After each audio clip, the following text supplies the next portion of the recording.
All right, folks, everybody, welcome to Bisbee. Welcome to the Old Bisbee Ghost Tour. My name is Lucian, and I will be your ghost host for the evening. I am a Bisbee native. I was born and raised here. Although I did move away for about 16 years, I came back about a year ago, and I'm really happy to be getting to show you folks around my hometown. Thank goodness for that. I was hoping that would go on forever. But yeah, before we start the tour, there are a few things I'd like to go over. First, I'd like to give y'all a little bit of background and history about Bisbee in the town, and basically some of the spirits that we have here, why we have those spirits here.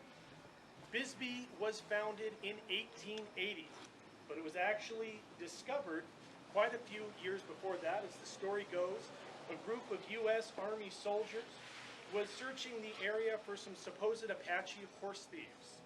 They knew that there was a local spring in the area, and they thought the Apaches might need to water the horses at some point, so they thought that they would check out the spring. Found the spring. They did not find either Apaches or horses. What they did find was some very interesting looking mineral deposits. Years that followed, people came from all over, staking small claims here in Bisbee. The biggest claim of all was staked by the Phelps Dodge Mining Corporation, who basically came in and just opened up the Copper Queen mine over there, dug the huge lavender pit mine that we have, and basically poured a lot of money into this town and took a lot of money out of it. At Bisbee's heyday, it was much bigger than it is today. We currently have about 5,500 people here as of the last census. Back in those days, it got close to 35,000 people. So it was much, much larger. You may wonder where all those people live in this small little town. We actually have a whole bunch of little districts out around the pit. We've got San Jose, Warren, Briggs, Saginaw, Tin Town, Galena. We used to have South Bisbee. And before the pit was there was a big hill that actually had houses and everything built on top of it. And up here on the mountainside, you can actually see some ruins. Unfortunately, it's dark and the tree's in the way. But there used to be miners' bungalows built up there that have since just kind of, dilapidated and turned into ruins. Back in those days, when the height of the mines, when the mines were open and booming, workers didn't have the same protections that they had today. Working in the mines was hard work. They worked long days, long hours, and some people did not come back out alive. People at the end of their long work shift oftentimes would get let right off over here by Bisbee's trolley and head down to Brewery Gulch, which is Bisbee's booming entertainment district. There was theaters, bars, and brothels. Yes, that was legal back in those days. And violence did break out from time to time, which is why in Bisbee's 140-year history, we have so many ghost stories to tell. A lot of these ghost stories are passed down by word of mouth, usually in establishments like bars and inns, where the staff have witnessed certain things that may not have a historical story that we know of tied to them, but these spirits are seen by the staff and the stories kind of passed down.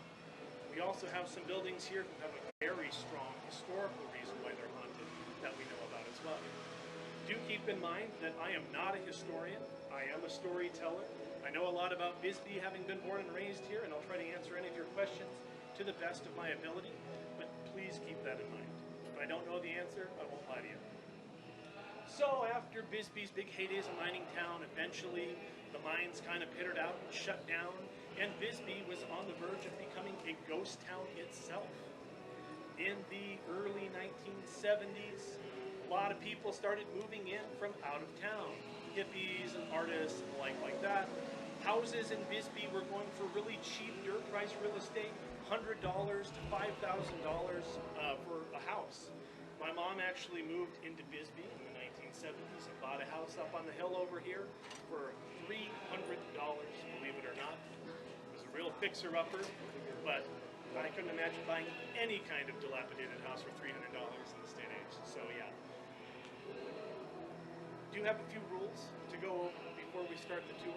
First off, we do ask, since it is a busy night in Bisbee, everybody kind of look both ways before crossing the street. Just be mindful, try to travel in a group.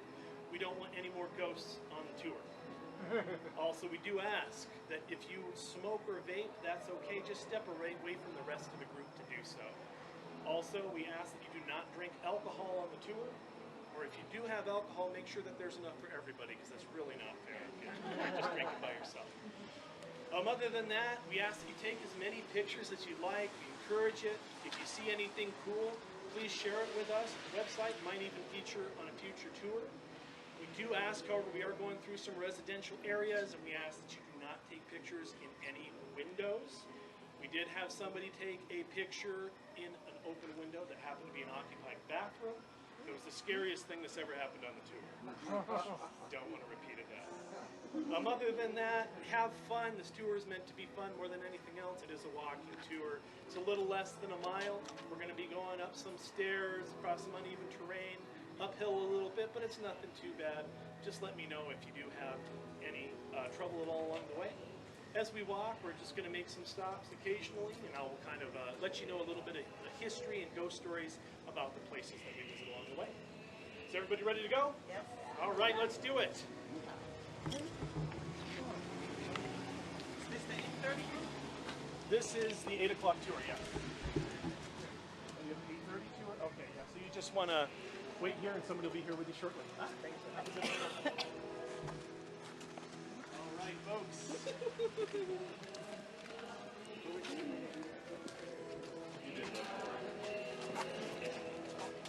Okay, I know that was a long walk. We got our first stop here. Music's a little bit loud, so I'll try to compete with it as best as I can. If you look up here on the side of the wall, you'll see 3 very large flies. There's a little bit of a story behind this. Back in 1912, there was a huge fly epidemic, much like the fly epidemic we have in Bisbee this year. They're driving me crazy. Back then, there was also a typhoid epidemic going on as well, and the city of Bisbee kind of correlated the two. So they decided to handle the flies in a very interesting way. They had a fly swatting contest, and whoever killed the most flies got a $10 cash prize. By today's standards, not a lot of money, but back then that was a pretty good chunk of change. The person to kill the most flies killed just 50,000 flies short of 400,000 flies. So you can imagine somebody walking into a city office with a couple bucket loads full of flies, and somebody having to figure out a good way to count those. Now, other towns around the United States have pretty cool animal mascots. We ended up with the fly. We're so proud. We're going to continue down this way, folks. Hopefully we won't have to compete with the music. We're having some kind of private event.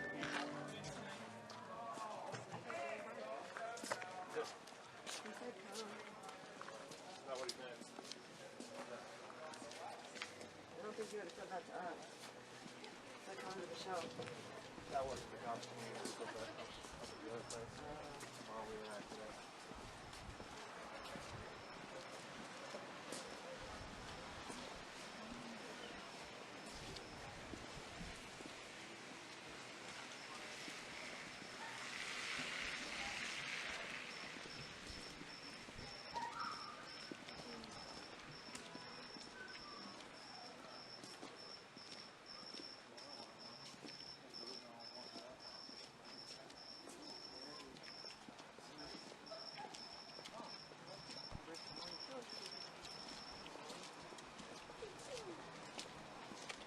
All right, folks, we're crossing our first street of the night here. Almost safe. No, you're okay. This is Subway Street right here, so named for the 24-hour trolley that used to run through town. Back then, Bisbee was a town that never slept. Now everything closes at 8 o'clock. Or isn't even open for most of the week. Yeah, they got good. It shuts down at like 7. Yeah. Crazy. There's some places that stay open kind of late here on weekends.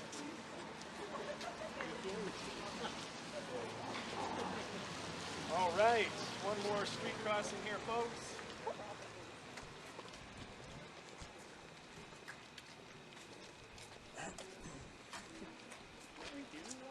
Yeah, yeah, it's familiar, huh?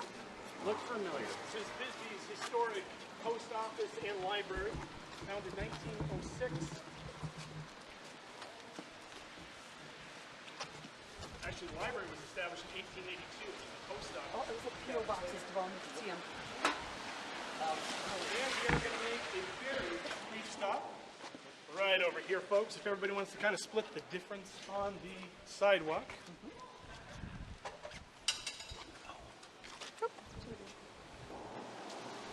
All right, so I kind of want to paint a little bit of a scene here of Bisbee a very, very long time ago, 1883 to be exact.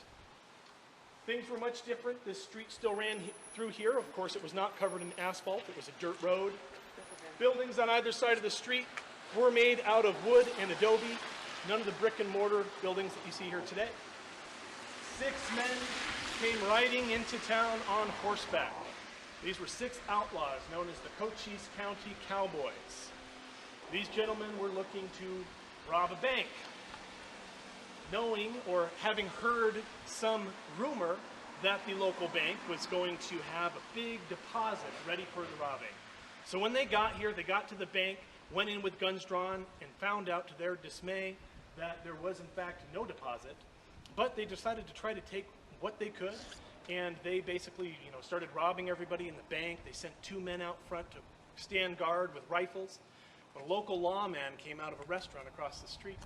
He tried to intervene, but before he could draw his weapon, they shot him dead. Things went really, really south from there. They ended up killing 3 more people, including a pregnant woman. This event became known as the Bisbee Massacre. You can Google that, Bisbee Massacre, 1883. And those 6 men left town with everything they could take. They were eventually apprehended and hanged for their crimes in Tombstone, Arizona. You can actually see their graves in Boot Hill Cemetery. We did. Yeah, awesome. The telegraph pole's still there from Heath. But Yeah, right, hung that's where they for the scene. lynched him. Yeah.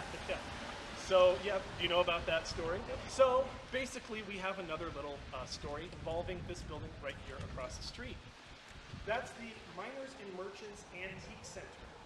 Although it has not always been an antique center, of course, I definitely recommend checking it out if you have a chance to do some really cool old antiques. And more importantly, it used to actually be a bank, so the building itself is an antique. You still have the vault doors in there and everything. That's super cool. Yeah, That's beautiful. really great. Yeah. Yeah, it's a neat building. Yeah, 2 vaults. Well, there was a gentleman who moved in there quite a few years ago, and he opened up his business up in the top, and he had his vault. He had his kind of his office in the vaults.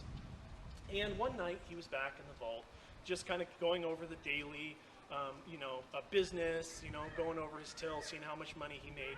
When suddenly he hears a bang.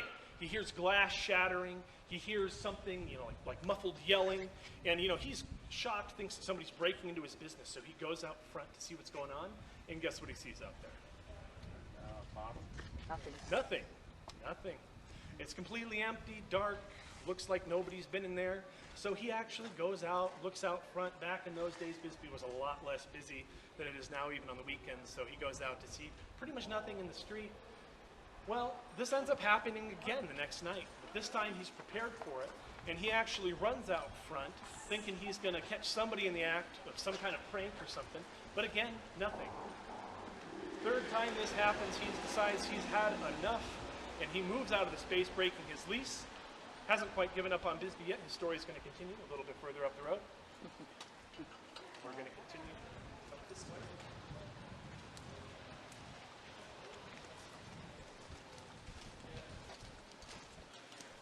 That was a cool building, wasn't it? Oh, yeah. It's been hours in that. Look at the lights in there, Dennis. It has some, chandelier type lights. Bisbee Daily Review newspaper right here. Bisbee's original newspaper, found in 1902.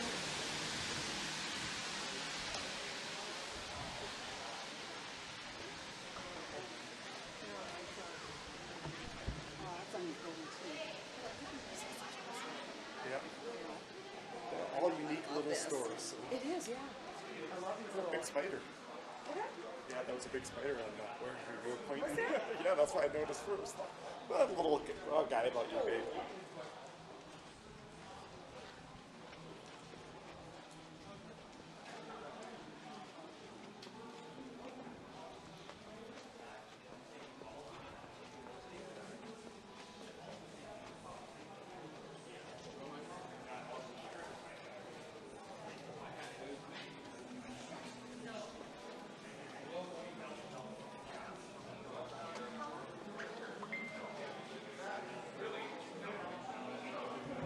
Folks, just a quick aside right here. If you look right across the street, you'll see on that middle door, it says Woolworth. That did used to be the Woolworth building. And right behind us here on the ground in Italian tile, you can see J.C. Penney Company Inc. This building right behind us here, it used to be J.C. Penney store. Of course, back in those days, they didn't just sell polo shirts and crew socks. They sold wagon wheels and horse feed and all the things that were necessary during that time period. Of course, right across the street here's the Bisbee AZ. You get a chance to eat there. They usually require reservations. One of the best spots in Bisbee to eat for sure.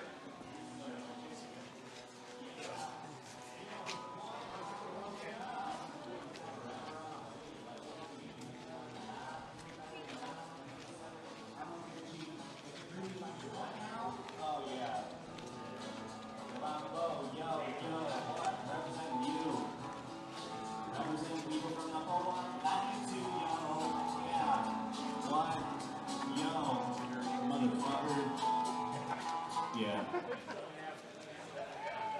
Oh, really? I can rate this. Yeah.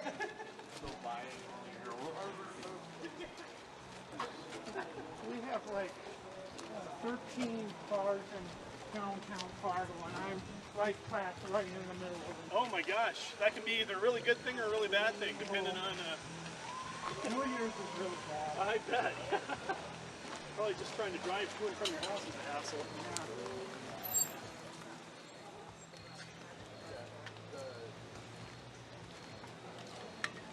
All right. Ignore the crazy party bus. And right across from us, we have the Grand Hotel. Is anybody staying at the Grand Hotel? If you get a chance, I highly recommend staying at the Grand Hotel. It's a great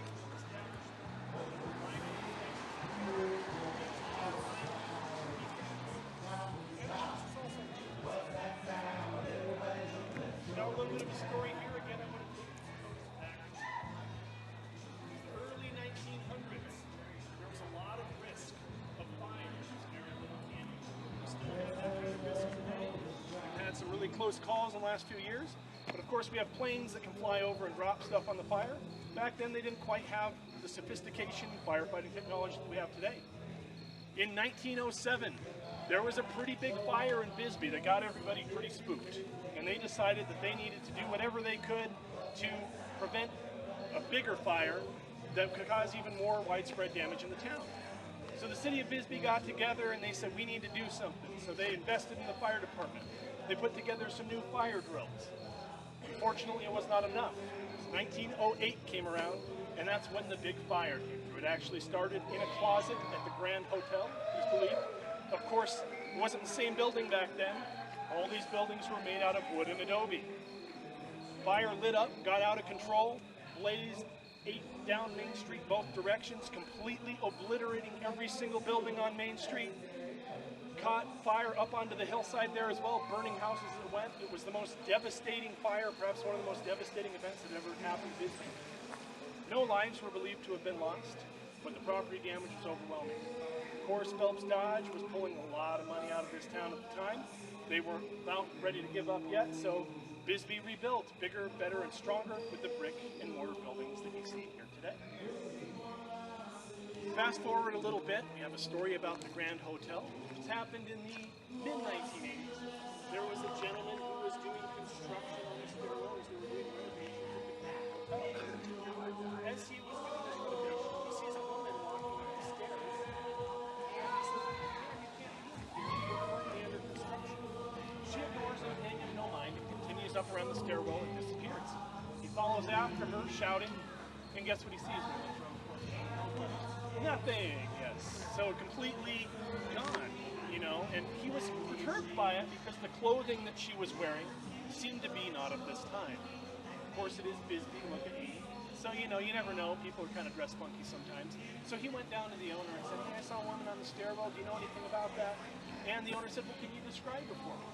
So he described her in great detail, and the owner said, well, that's just Our Lady Ghost. Turns out that people who see the Lady Ghost at the Grand Hotel are asked by the staff to this day to describe her because they want to try to ferret out the fake account from the real ones.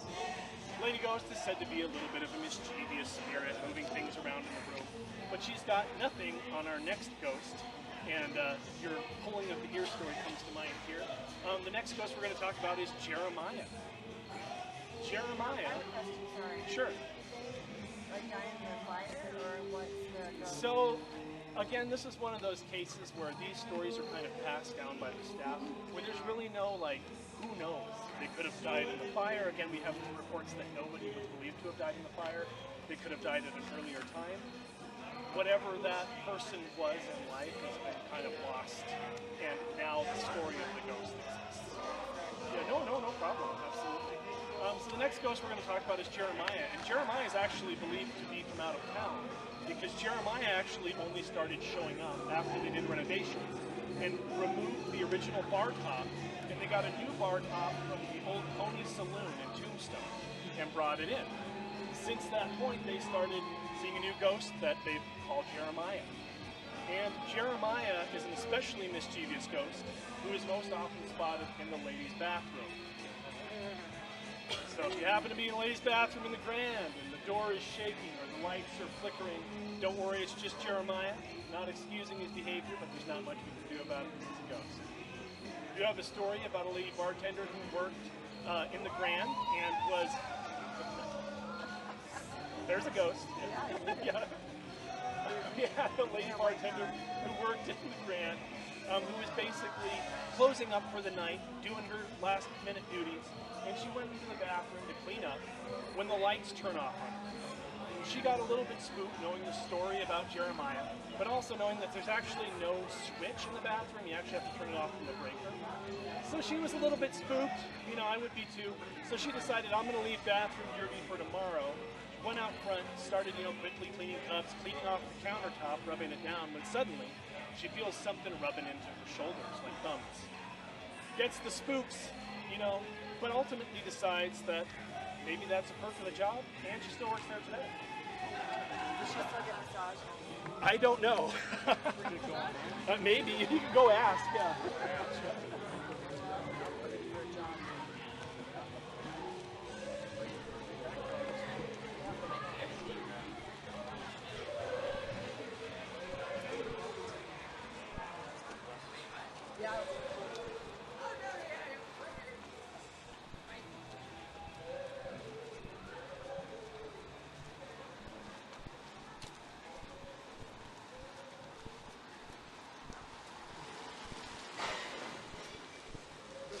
Oh boy. Yes.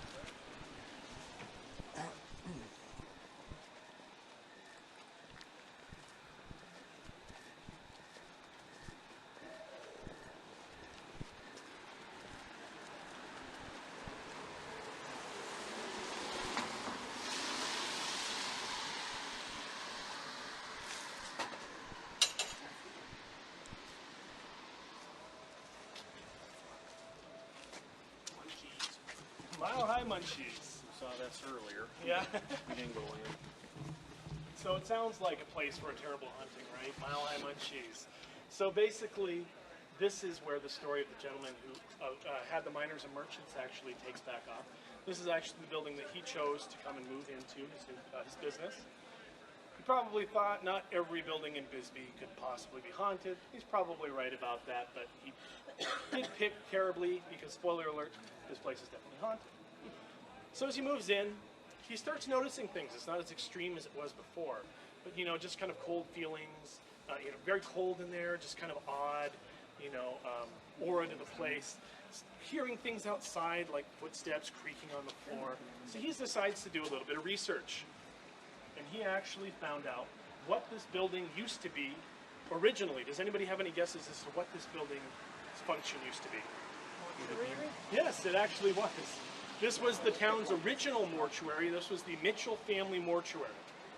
I know of 3 different mortuary locations in town. This was the first one.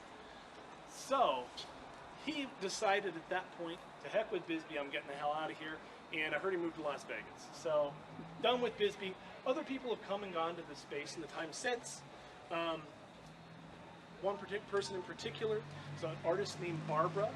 A lot of artists here in town, and she felt very fortunate to come into this space as her first art gallery. So, super pleased as she was, she stood right over there across the street one day and was taking a picture of their storefront when she noticed something catch her eye standing over here in the window about this tall. And when she looked at the photo, she saw that there was indeed something that she had captured in there. And I'm actually going to share that photo with you now, as she was kind enough to share it with us here at the Ghost Tour. And it is zoomed up here. And you can see what looks like a young girl standing. Oh yeah. Oh yeah. Zoomed up there. Yeah. Oh, she looks like she's just chilling there looking at us. Right? Yeah. You guys can see it over there? Okay. So, you know, understandably, she was a little bit spooked. But she ended up kind of talking around town, and she got in touch with Renee, who's the owner of the old Bisbee Ghost Tour. They got to talking and did a little bit of research at the local mining historical museum where we started, and found out that not only was this the Mitchell family mortuary, but the Mitchell family had actually built an additional story up top that was made out of wood, which was a somewhat common practice to do back then. And it turned out that, we talked about fires, the Mitchell family's abode upstairs had actually burned down in a fire with the Mitchell family's 9-year-old daughter inside. That's the little girl ghost. So, Barbara, at some point, ended up leaving the space. I don't know if it was because of the ghost or not. But another artist named Aviva moved into the space. And Renee went over and excitedly told her, hey, your place is haunted. And Aviva actually had a pretty good attitude about it. She decided she wanted to try to interact with the spirits, so she went out and bought some toys and a little bouncy ball that she used to kind of put around out here. And she would say that the bouncy ball would actually move almost on a nightly basis, which was, you know, a little bit strange. Aviva ended up moving on from this space because her business grew. She moved into a larger space, and that's when the owner of Mile High Munchies moved in. Same thing, Renee went over and said, hey, your place is haunted. And she also has a pretty good attitude. She decided to do the same thing, bought a similar ball, and would hide it around. And up until recently, I would see that ball kind of sitting around here.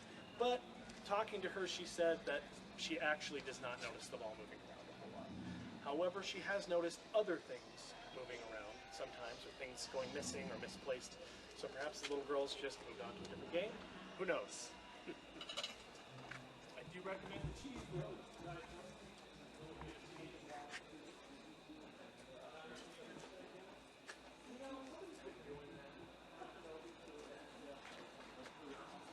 Sneakers up on the line. Oh, yeah.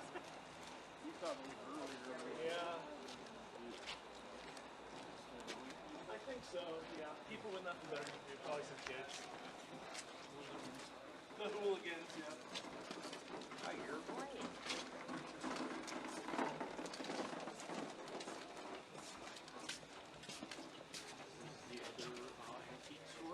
So this is Acacia Collectibles. Yeah, it's a really cool little shop.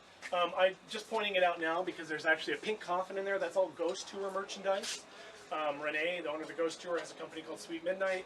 She's also wrote a couple of books about ghosts in the Southwest, so definitely recommend checking that out. Haunted, Yep. haunted. Yep, she's written a couple. Oh, God.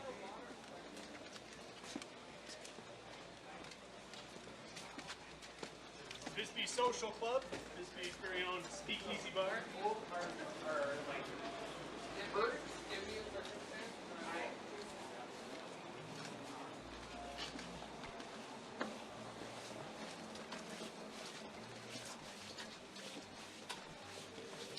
Does that bus ever move?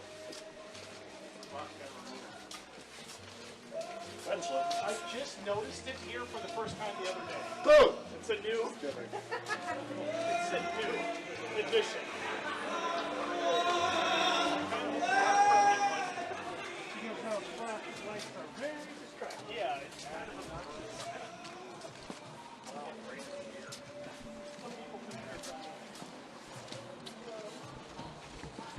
You see any ghosts coming out of here? It's just with these ghosts.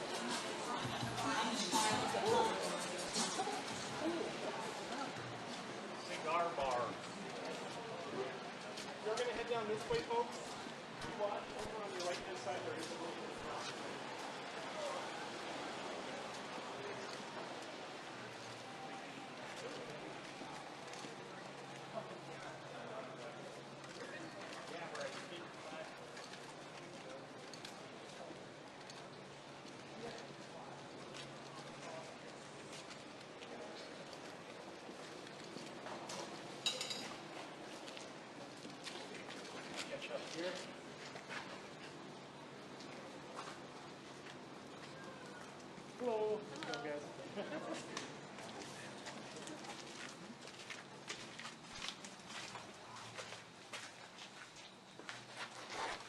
Okay, so this is actually not an official stop on the tour, but I always like to stop here. This is the Warner Hotel, a very, very old hotel. It has not been occupied for a very, very long time, over 50 years. It's the reason I heard it went out of business is actually because it's landlocked. There's no parking available for it, so it's really hard for people to get in and out. We don't have any ghost stories about the Warner Hotel. But I think part of the reason that might be is because a lot of these stories are passed down by word of mouth, with no staff, with nobody to see any ghosts for the last 50 years. Of course, those stories wouldn't be circulating around today. I've looked for like historical things on the Warner Hotel. There's really not anything of super interest, but it is very, very neat old space. And if any building looks the part of being haunted in Bisbee, it's the Warner Hotel. I've actually gotten a tour of the inside of it before. It's actually a lot nicer than it would look from the outside. Of course, you know, there are some rundown areas with straight paint, stuff like that as well. I heard somebody bought it recently and is going to open up an event space there, so I'm looking forward to seeing what happens with it in the future. Cool. Right behind you here, I was like,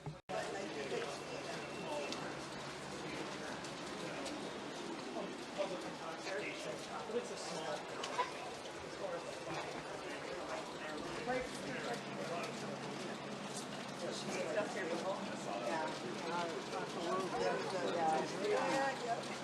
Careful.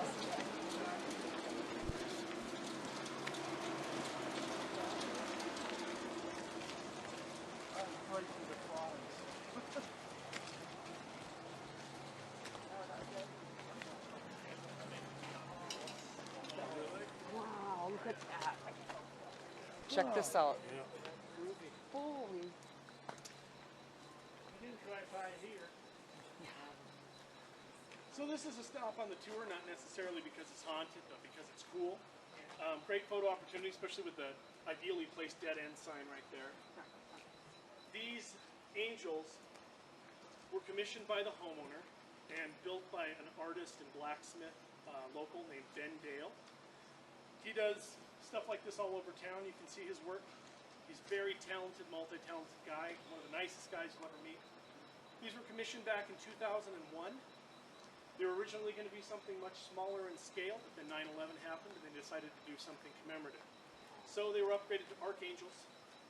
The one on the left over here kind of has his arms outstretched and looking up at the sky, looking up at those who died that day. On the other side, you'll see the angel has his arms kind of outspread, like protectively looking down on those left behind. People taking photos, sometimes I've noticed orbs and stuff here. I noticed somebody, like tour a few weeks back, had a very interesting kind of greenish orb, which is very interesting. But just definitely a really great Bisbee landmark. It kind of fits the bill for a haunted location, though. Doesn't it? Yeah. It's a private home. I don't know if it's haunted or not, but it's certainly cool. You get a good picture. All I get is the Very well done. Yeah. So that's the back of that hotel. Look at it. Okay. That building there, It's wide open. I don't know what it was originally, but up until a few years back, it was the location for the American Legion. They had a bar in there. They would do events and stuff up there, like bingo. The American Legion has since moved to the other part of town. I know somebody's just recently bought this space as well. I don't know what they're planning on doing with it, but they've been doing renovation work in there. Cool. You see. Beautiful old building.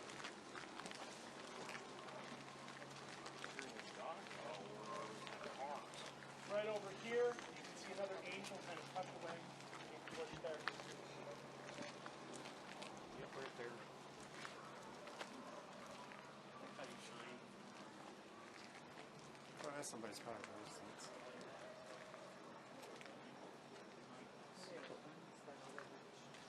Looking at the angel that's right in the corner. That's why we're shining the light for you guys.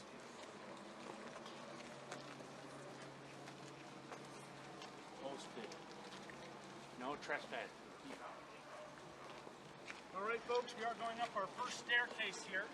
It's not a very long one, but it is a little bit overgrown, so I'll go first. No rattlesnakes. Yeah, they'll bite me if they're going to bite anybody. Well, we hear them first. Right. But maybe they get rid of them before they even come. We're going all the way up or just Right over here. right over here? But you're not happy. Might be a child. You know, they don't normally come into town, but they are definitely in the surrounding area. They're up in the hills. So. Oh, okay. Out where I live, we get so many times. Oh. Can't have a lead. Okay, folks. First, I'd like to point out to you, at the very top of the hill there, you'll see an Art Deco building, very large building with one lit window. That used to be Bisbee High School. Long, long before I went to high school here, it has not been a high school for a very long time. Until recently, it was actually the county library. The reason we mention it is because it's actually in the Guinness Book of World Records for having a ground level entrance on each one of its 4 floors, which is kind of cool. If you head up this alleyway here, go up some stairs, there's a ground level entrance to the first floor. Driving up around here leads you to the parking lot with ground level entrance to the second floor. There's a very steep hill that goes up along the far side with ground level entrance to the 3rd and 4th floors. But we didn't just come here to talk about a high school. If you actually look directly below it there, you'll see the building with the lit up balcony and the eerie green light above the door. That is the Oliver House. And one of my favorite stops, because this one has a very strong history behind it. And it was built in the early 1900s and was actually a boarding house for miners. I do really recommend staying there if you have a chance. It's a B&B now. They have a very lovely breakfast. It's a really cool old historical building and is also probably one of the most haunted places in Arizona. It is believed to be the site of 26 deaths that have been reported there. And I don't have time to talk about all 26, so we're going to hit the highlight reel of deaths at the Oliver House. First one happened back in 1920. There was a gentleman named Matt Anderson who lived at the Oliver House in room 13, auspiciously enough. And Matt Anderson was a very well-liked person around town. He had a reputation as being just a likable, amicable guy. Had no problems with anybody that anybody knew about. Well, one day, his neighbor was sitting in his room and heard a gunshot ring outside in the hallway. He was a little bit spooked himself and took a moment, grabbed his own revolver off the nightstand, opened up the door and looked out, and sure enough saw Matt Anderson laying down in the hallway with a pool of blood radiating out from behind his head with a bullet hole between his eyes. We actually have Matt Anderson's death certificate on the website if you want to check that out. It has all the details of his death. And Matt Anderson's death was actually never solved. Nobody ever found who murdered Matt Anderson. Investigation was open for quite some time without any resolution. To this day, people who stay in room 13 often reported feelings of dread, isolation, seeing strange things. I had a friend who actually worked at the Oliver House. He told me he was always just getting just spooky feelings in there. And we actually had somebody from the tour who actually took a photo in room 13 and shared it with us. And I think this is one of the spookier photos we have. This is taken in room 13. This is the mirror reflecting out the window, and you can see something out there.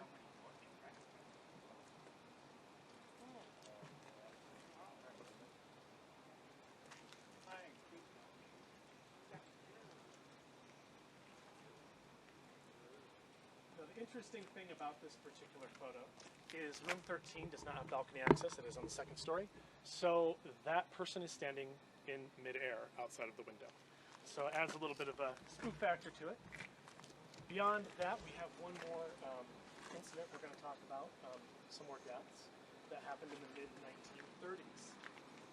Mid-1930s, there was a man who lived in room 14 who was very unwisely involved with the wife of a local police officer who had a bit of a reputation for flying off the handle. Well, this police officer showed up at the Oliver house one night, drunk and enraged, demanding to see his wife. Barged inside with his gun drawn, went up to room 14, kicked in the door, saw his wife in the arms of another man. So he shot the man, shot his wife, went around through the Oliver house, shooting anybody and everybody he could find, accounting for some 9 to 11 of the additional deaths. Oliver house. Then left the premises and took his own life. This was reported in the local newspapers. That said, I definitely recommend staying there. They've got super great breakfast. Check it out.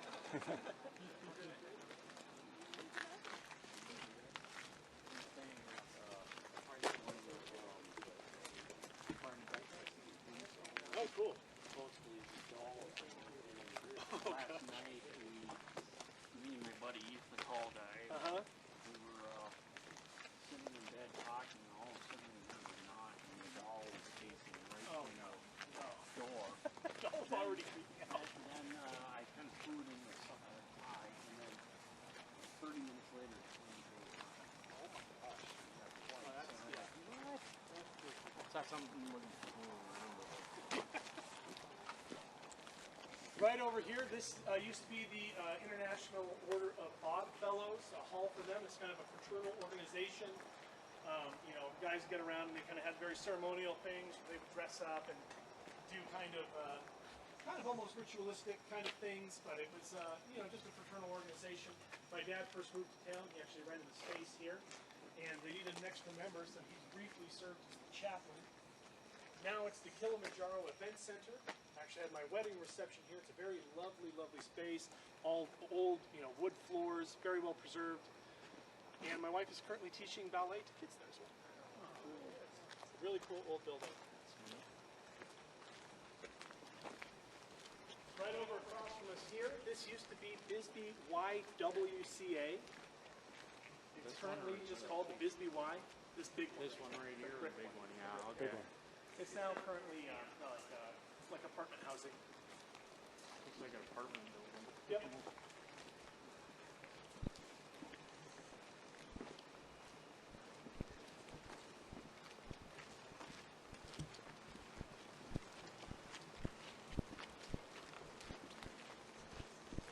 Now across the street here, this other big brick behemoth, this was the YMCA. But it is no longer functioning as a Y. It is currently the Bisbee Gym Club Suites. You can actually rent off the entire third floor and balcony.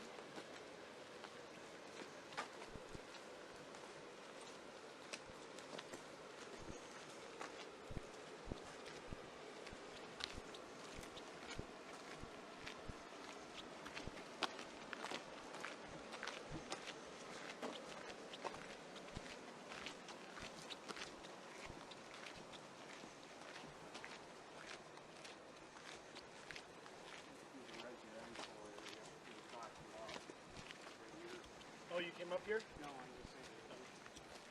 Part of the resident area? It sure is, yeah. This is pretty residential up in here. All of these are houses up on the hill here. There's a church up here. There's a lot of churches in Bisbee. There's a church here, church right over there. Okay. Brief stop right here. This is Central School. We already saw the high school. This school is where kids from kindergarten through 5th grade went to school. Currently, has not been a school for a very, very long time. And currently, this is the Bisbee Central School Project. Central School Project is basically like an artist collective. Artists from around town kind of rent out space here. They have a board and make decisions together. And they host events here. They do art galleries, or art openings. They have plays and movie screenings. It's a very cool old building. It's got, you know, the original auditorium. It's got the bell tower and everything. We have a little bit of a story about the bell tower. Bell tower wasn't only used just to remind kids to get to class. At its inception in the early 1900s, this tower was also used as a watchtower. There was actually a lot of bad relations with the local Native American tribes, most especially the Apache. And there was a belief locally that the Apache might come and raid the town and take away women and children. So there was a watch here, and they actually used to do drills, where they would ring the bell a certain way, and kids around town were actually instructed to leave home. And there's a big old split-mirror cave mine over there, where they were actually all instructed, all the kids were actually instructed to go up there and hide out until they got the all clear. To our knowledge, no kids actually ever died or were hurt doing this, but you can imagine the anxiety of the parents not only worrying about the kids potentially being abducted and hiding out in the mine. People have also said that they've seen Native American spirits or ghosts in town. And most often those accounts tend to say that they look sad, lost, or alone. Do they let you go in on tours into anything? Or they want you to walk outside? Usually 2 buildings, but there's a private event going on at the Copper Queen Hotel right now. So we're actually going to go into the Bisbee AZ Hotel, which is really cool. And we're going to head down this way. Those crypts right there? Those buildings there look the smaller ones. I don't know. Sometimes they kind of have this look to them. Yeah.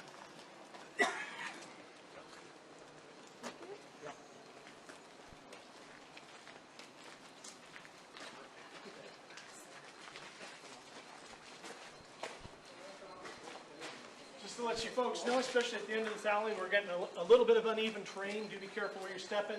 Good place for flashlights.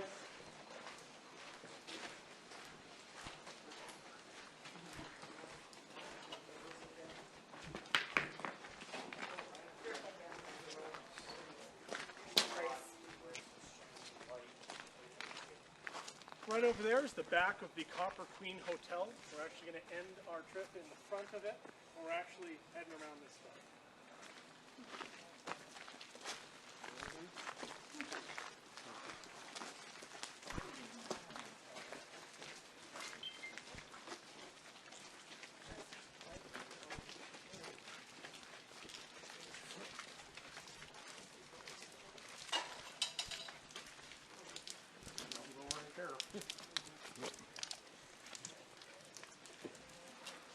Make a quick stop here, folks.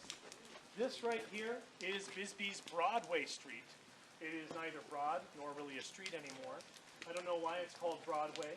Perhaps these homes weren't encroaching on this street a long time ago. You can see here, this is the original brick cobbled street. I only know of 3 streets that are this well preserved in Bisbee, the original cobbling. You can see that these bricks are actually kind of angled up and out. Of course, that's because back then they didn't have cars. They relied on horses to, pull goods, and they had to pull them up the hill here. So they're angled out so the horses' hooves could better connect and pull the wagon up the hill. These stairs were actually built over atop this street. They actually have some historical relevance as well, because they're quite old as well. These were built during the Great Depression, and these were part of the WPA, which is the Works Progress Administration. This was a Depression-era program, basically to inject money into the economy and also to improve infrastructure in the United States. There's a lot of big projects, dams, and stuff like that that were built by the WPA. You can always see that stamp there. So there's retaining walls, and stairways, and other stuff built in Bisbee that all bear that symbol. And with that, we're going to continue up this way. These stairs do lead down to Brewery Gulch. We're actually going to take another way to get there.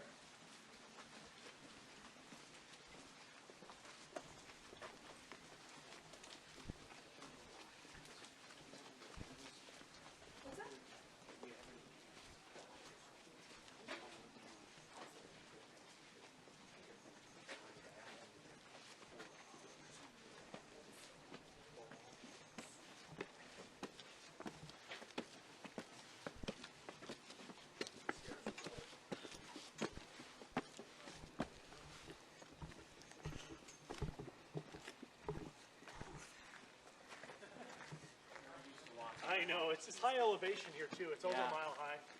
So I get a little shorter breath, a little easier. I get shorter breath every time I do the tour. Yeah, this is one of the more beautiful views we have here on the tour. I do like to make a quick stop over here.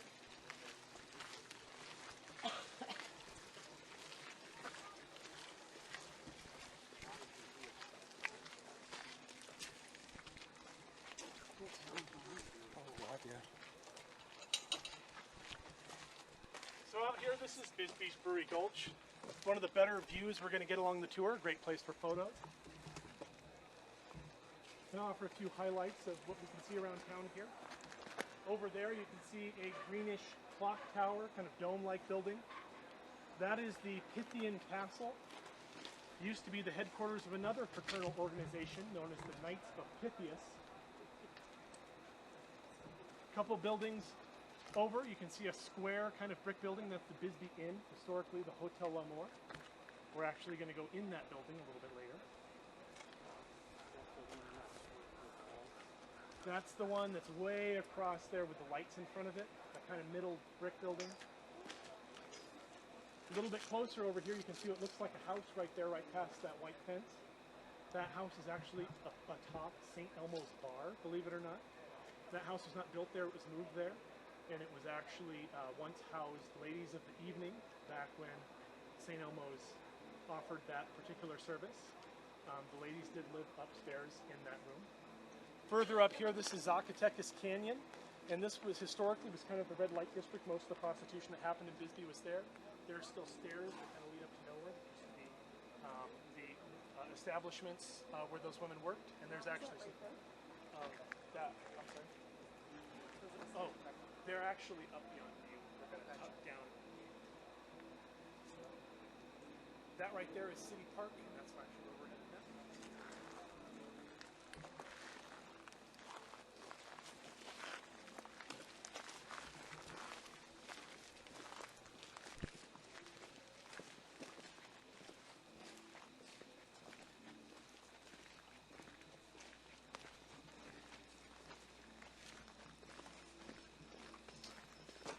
A lot of stairs here.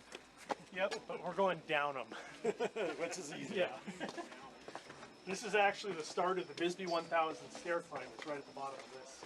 Oh, we saw these Yeah? earlier today. We're like, oh my goodness. We're going up these. No, mercifully we are not.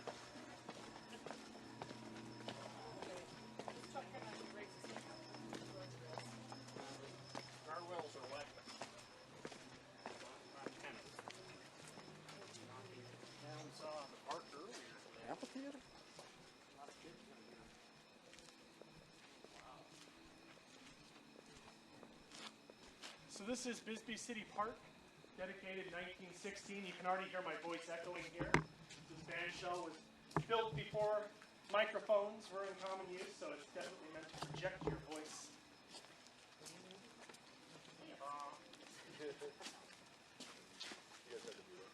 We're going to head back this way, folks.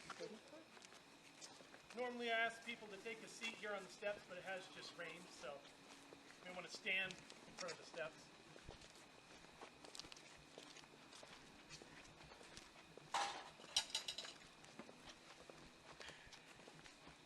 You can see here there's a mural painted on the steps here by a local artist named Montague Eaton. He's done quite a few murals like this around town. So like I said, this is Bisbee City Park, and we've had events here over the years. It's kind of an event center for the town. Like New Year's, people come up here. This is usually where everything kind of ends, and people party up here. Sometimes live music will play there in the band shell. Of course, it's been quite dead for the last couple of years due to COVID. But usually, always having events and stuff up here. We do have a little bit of a story about this place itself. About 20 years ago, a man came up here with his daughter and was reading a book over there at the table while she played on the playground equipment over here. Of course, it was different playground equipment back then. It was the, rusty old slide and teeter-totter and all that stuff. She was over there playing and he was over there reading his book. And he looked up and noticed she was gone. So he gets a feeling of panic in his heart, looks around, and of course he notices her right over here playing by the steps. So he rushes over to her, honey, you need to stay back over there. And she says, you scared them away, Daddy. And he stops and says, scared who away? And she says, my friends. So then she stops and replies, what friend, what are you talking about? She points at the stairway as if they had fled in that direction. Of course, nothing there. So he kind of gets an eerie feeling and he says, okay, honey, I'm going to finish my chapter. You go over there and play a little bit more. I'll get you when I'm done. So he brings her back over there. And he hasn't gotten through a page, and he already looks up, and she's already meandered back over here. This time he watches a little bit. Notice it does look like she's playing with somebody, but there's nobody there. So he comes up slowly, and he says, "Are your friends back, honey?" She says, "Yes." And he asks, "Well, where are they?" So she kind of points around and notices that nobody's there. So he decides, "All right, honey, we're going to go home for the night, and we'll play a different day." And next day, he's out around town, going around to the bars, and he ends up, telling the story to people. And he meets Renee from the ghost tour, and they did a little bit of research and found out that this wasn't always a park. Having grown up here myself, this is something that I heard about growing up as well. This place has a little bit of a history to it. Does anybody have any guesses as to what this place was? Yes, it was. Yes, it was a cemetery.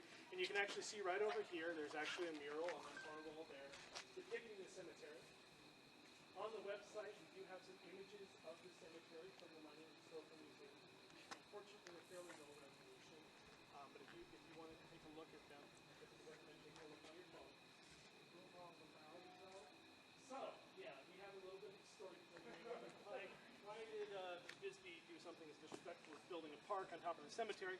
Well, they did with the bodies, yes. There was actually, Bisbee gets some really crazy monsoon storms, and sometimes if there was, water will flood down both hills, kind of collect in the middle here from Zacatecas Canyon as well, and this will become like a raging river. I've seen like moving dumpsters. It's totally unsafe to drive in when it's like that.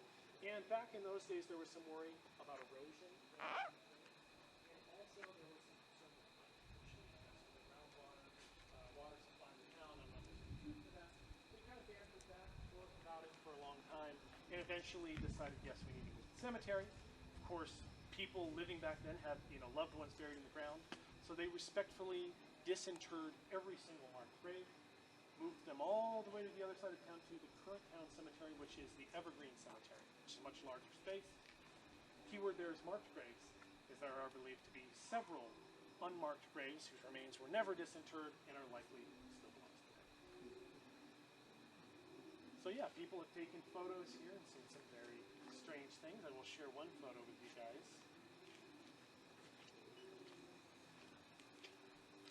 This was actually taken on the ghost tour. You can see, it looks almost like a column of smoke. Of course, there was no smoke here in the park. Yeah. Very cool. It's like smog. Not smog.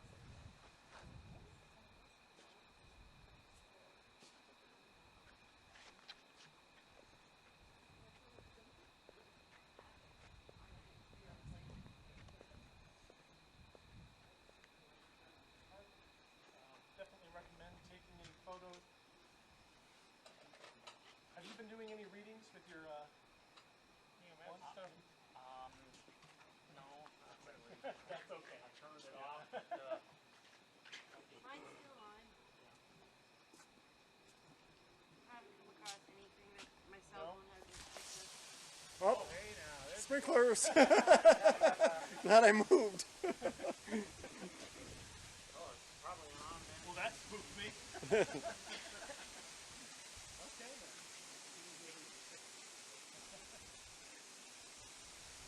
Well, with that, we're actually ready to continue on the tour here, folks.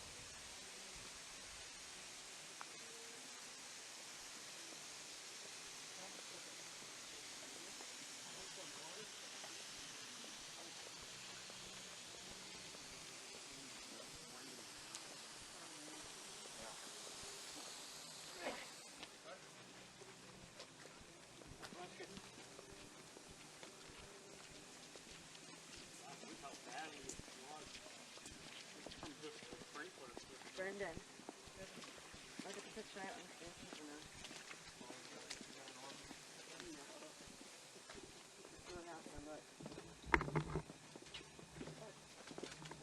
Oh, all white now. Jump right in the middle of it.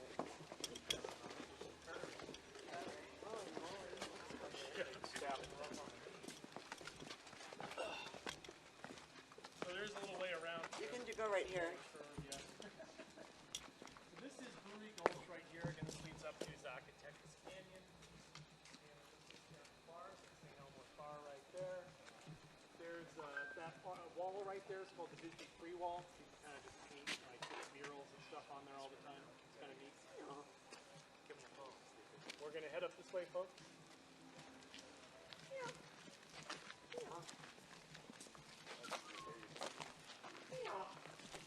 This right here is Wade Street. It was not named Wade Street because it's wavy, but it certainly lived up to its name. Definitely recommend a flashlight here. You see the bricks are very uneven. This is one of the other original brick cobbled streets that's left over.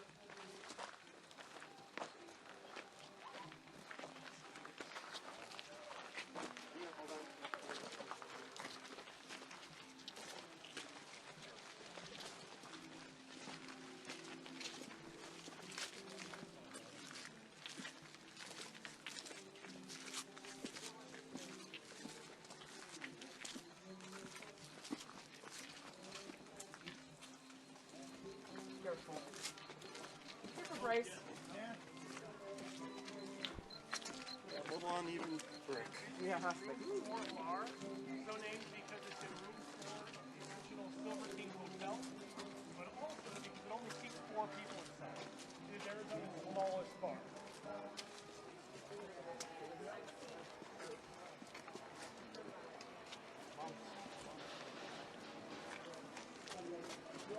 I bet that was an old bordel at one time. That's the way it's set up. Yeah. It's covered up. I could see that.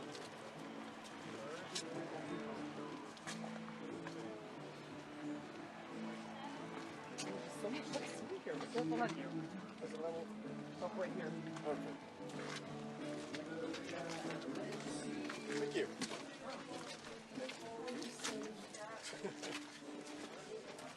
I knew they said we might need flashlights. Thanks for organized, Dennis. Tried to bring everything in this little bag. Step up. Yeah. Big step up. Big step up. Taller than all the others. Just like an inch taller, just enough to trick you. Yeah. Yep. An evil stare, wants to kill you. No, the one with the part right here, the gray one you're on. You already passed it. Yeah. Yeah. So yeah, it's just about an inch taller than all the others. Yeah. Just enough to lure you into a false sense of security. Yeah. Be careful, Bryce. Yeah, yeah. It always tricks somebody. Yeah, this one. Okay, everybody made it. This is OK Street right here. It's actually a two-way street. So if you meet somebody going up, somebody's back. Yeah. Oh, yeah. Oh, really?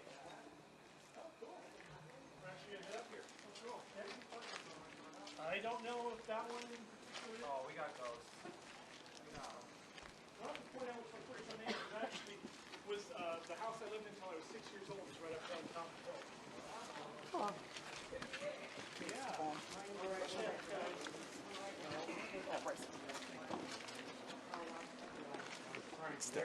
Oh, yeah.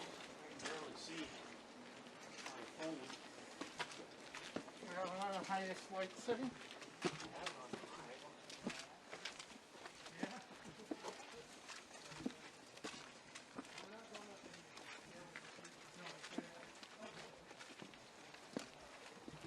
Hey, this reminds me of something I watched in Fargo.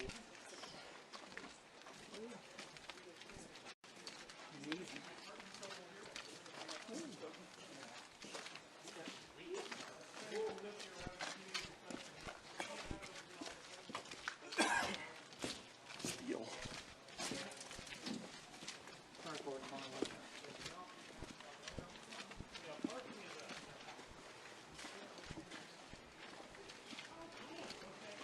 My house that I grew up in,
big sheets of sheetrock up here and cement.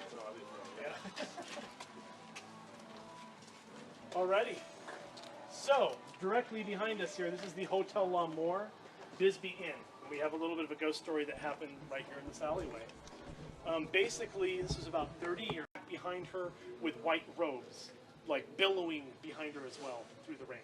And they turned tail and ran, just completely creeped out at that, tripping over each other to get down the stairs. And just as that happened, this retaining wall behind you folks right here actually collapsed. And you can actually see the cracks in here, and you can see the metal bracing that's been built in since. But when this wall collapsed, concrete, mud, dirt, debris, rocks all filled up this entire alleyway here. And as you can imagine, if those boys happened to be coming up when that happened, they could have been completely buried alive. That's a big problem here in Bisbee. Old retaining walls and erosion over time with all the monsoons. Sometimes they collapse, sometimes they need to be rebuilt. So the lady in white, turns out in that instance, was not a malicious ghost, but actually a benevolent ghost. What year was that? This was about 30 years ago. This is a story told by three local then now. So I don't know the exact year, but this is a story that was basically told to us by some local.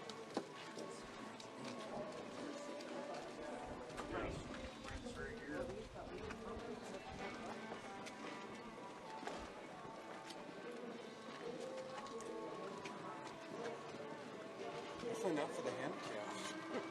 Yeah. Yeah, this town especially. No.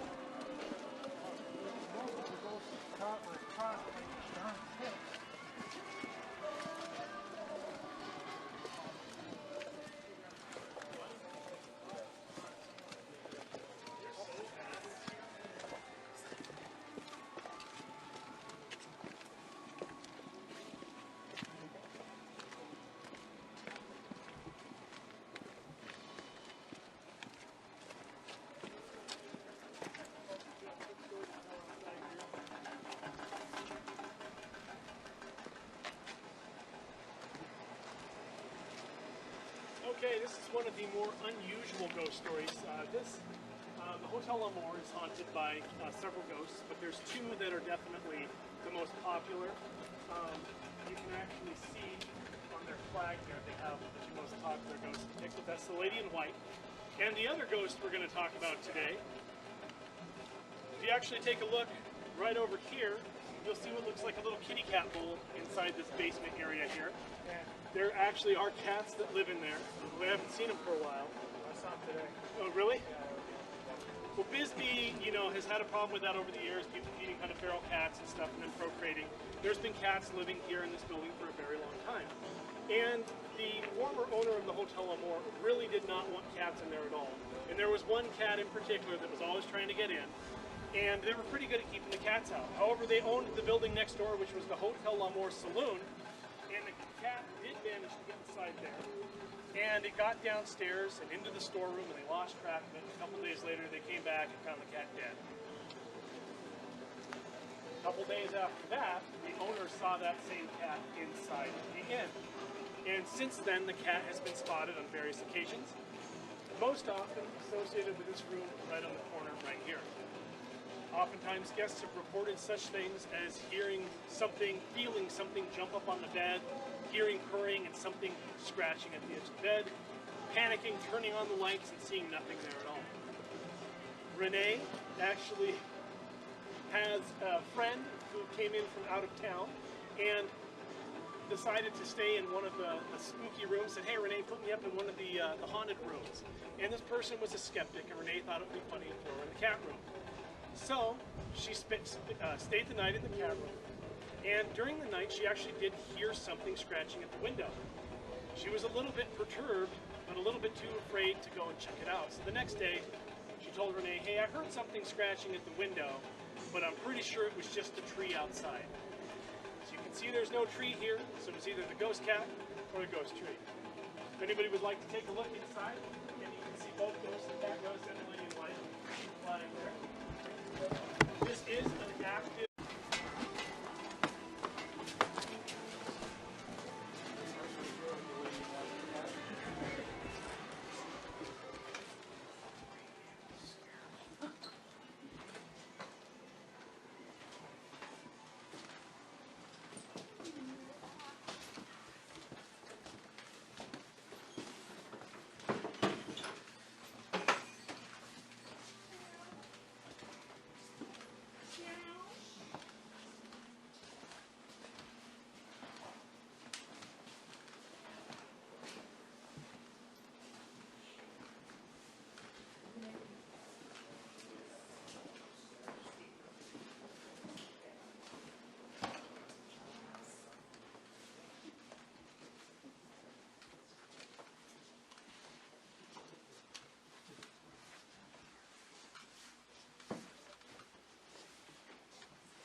over the Yeah. tuber. Somebody made a cat noise. Somebody made a cat noise, but Did something pretty real though.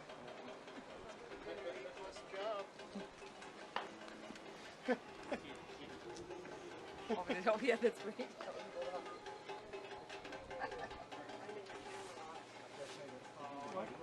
What's that?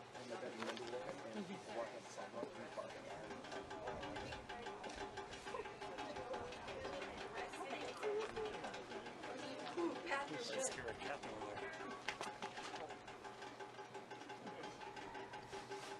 you shredded in there like a I don't see any. 15. I told Pat, so you've been the first trimester bent over the toilet, the second and third sitting on it. Just living there. Praying mantis on I know. Is that? All right, folks, Oh, cool. we're on the last stretch of our journey here, heading down OK Street.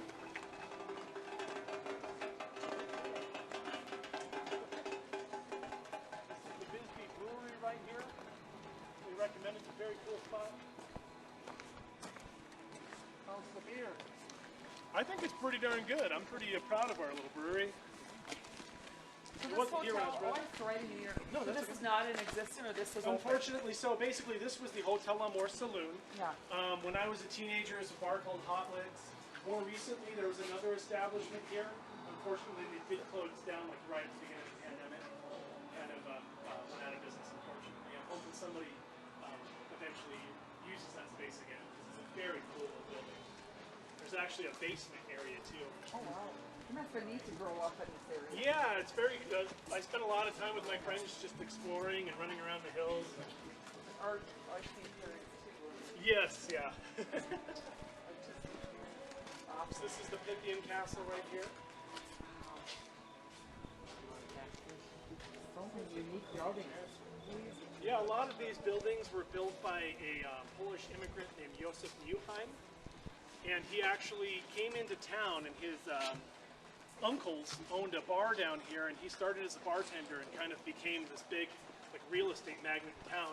He built a lot of the buildings in Bury Gulch, and he even has his a house called the Neuheim House. That's a historical site, and they do tours there as well.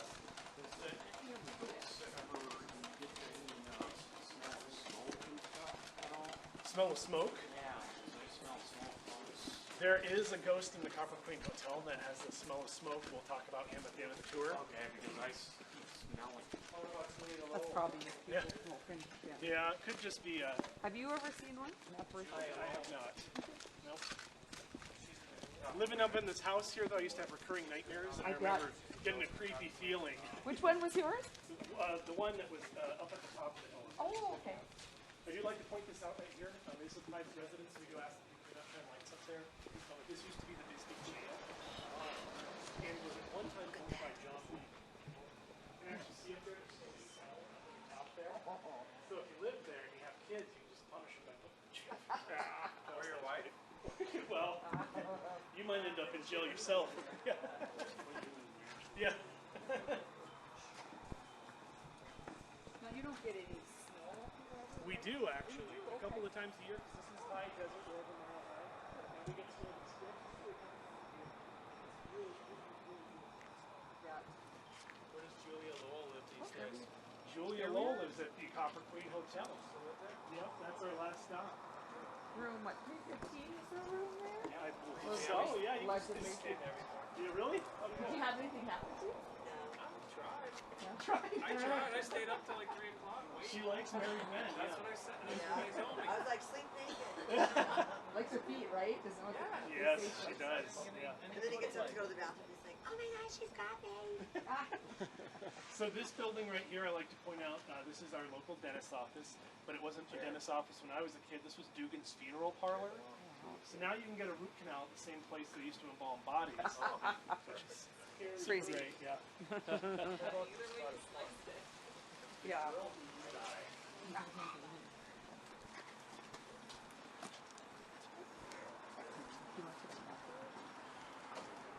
That'd be nice.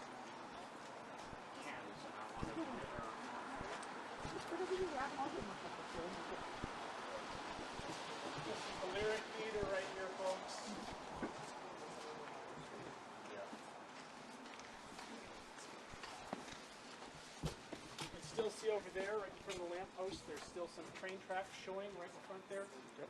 Yep. There used to be trolley tracks. Oh. Yeah, the ore cart tracks, yeah. This is where there was a trolley that went over from the mines and would let the miners off right over here.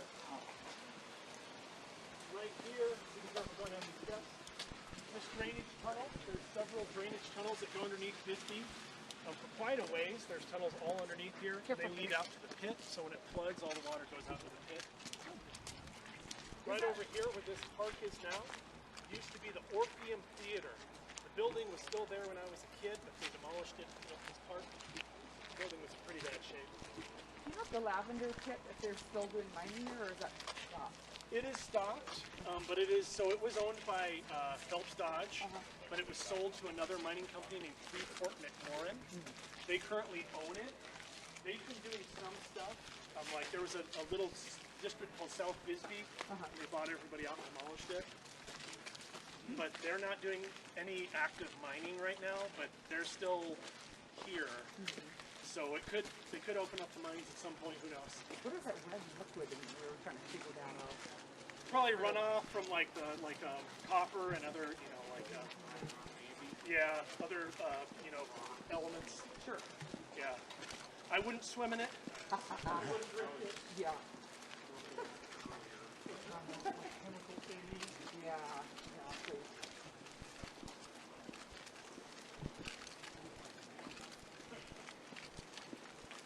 slide it down.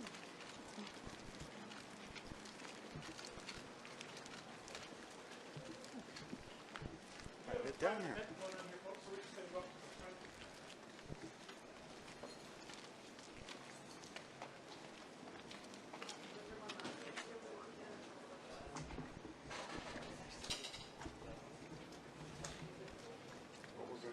What's that? Guess we're going in. Actually go in. We're going to go upstairs because the last tour is still here.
It has been featured on various shows such as Ghost Hunters and Ghost Adventures. I know some of you do know about the ghosts here already or have stayed here before. This hotel was built in the early 1900s to be the premier hotel for Bisbee. This was built by the Phelps Dodge Mining Corporation, and it was built to be the hotel that anybody who came to Bisbee stayed at, including the mining executives especially, also members of state, famous people that stayed here. There's a long list of famous people that have stayed here, including former presidents. John Wayne has his own room there. Right at the end of the hall, you can see his name right on the door. He famously chose that room because it is the closest room to the bar downstairs. You get loaded in the bar, shamble his way up here to the room, flop down on the bed and go to sleep. The story that John Wayne actually threw Lee Martin through the glass window in the saloon. I don't know if that's true or not. It might have been some kind of publicity stunt. But many other famous people have stayed here over the years as well. William Shatner, Johnny Depp actually stayed here and was infamously 86 from the bar and hotel, told not to come back again. I don't know what he did in the bar, but apparently it was bad enough to get him banned. Of course, the hotel is now under new ownership, and they've said that if Johnny wants to come back, they're willing to give him another shot. In addition to the famous people that have stayed here, The hotel is supposedly the resting place or home of 16 entities. We don't have time to talk about all 16, so we're going to talk about the top 3 tonight. If you do ever happen to stay here and you go downstairs to the front desk there, there's a little book that's kept in the glass shelf there that actually has accounts of all the ghosts and various sightings that have occurred here. First ghost we're going to talk about is called the Smoking Man. Smoking Man, when seen, black hat, black beard, long dark coat, and always has a stogie in his mouth. Although he's seldom seen and more often smelt, especially on the 3rd and 4th floors, where if you ever catch the acrid smell of tobacco smoke, that is the Smoking Man's calling card. There used to be a smoking lounge balcony on the 3rd floor, and there used to be offices on the 4th floor, and it's believed that the Smoking Man was once probably staff for the hotel. Next ghost we're going to talk about is a child ghost, actually, and this is Billy, who's one of the other most famous ghosts from the hotel. Billy, actually, his mother worked here at the hotel. She was a single mother. And Billy's not believed to have died here, but actually drowned in the San Pedro River, sadly. It's believed his spirit came back here because his mother worked here full-time at the hotel, and being a single mom, she took him to work with her, and this is where he spent most of his time. Billy is most often interacted with by children, people traveling with children. People have left accounts such as a couple who was eating downstairs in the dining room with their daughter. Their daughter kept playing underneath the table. And when they asked what she was doing, she said playing with Billy, even though she had never heard Billy's name before. Billy has his own room here at the hotel. Actually says Billy on the door, just like that one. And you can stay there by request. I actually had a guest on the tour about a month ago who was staying in Billy's room and was kind enough to share some photos with us. And they actually have like kind of a shrine of stuff for Billy in Billy's room, which is kind of creepy. But there's like up on the windowsill, there's like little snacks and toys and stuff like that people have left for Billy. People who stayed in Billy's room reported such things as when the water's running, hearing the sound of a child crying. There's another account of a family who stayed in Billy's room with their small children. Their children were watching TV. And the volume suddenly started going down. So the kids turned it up. And when they turned it up, the volume spiked all the way to the top. Parents yelled at them to turn it down, and they turned it down. And then the TV turned on. So they turned it back on. At this point, the plug flew out of the wall. Next ghost we're going to talk about, the final ghost we're going to talk about this evening, is the spirit of Julia Lowell. Julia Lowell was a lady of the evening, and she lived here at the hotel, worked out at the hotel, because her father was believed to be some kind of manager or staff at the hotel. And although he did not approve of her lifestyle, he didn't want her putting herself at undue risk. And down in Brewery Gulch, in the red light district where most of the prostitution was happening, was quite a dangerous area. So he let her work out of her room here, let her room. And she saw most of the premier guests of the hotel, and made her living that way. Hello.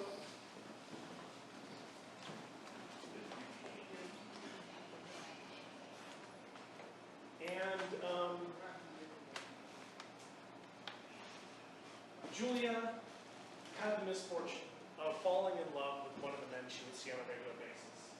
And unfortunately for her, this man did not return her affections. When she went to him and told him that basically that she loved him, he told her, "How dare you approach a man like me, upstanding member of this community with a good Christian life. I would never deign to be with somebody filthy like you. If you ever approach me again, I will make your life living hell."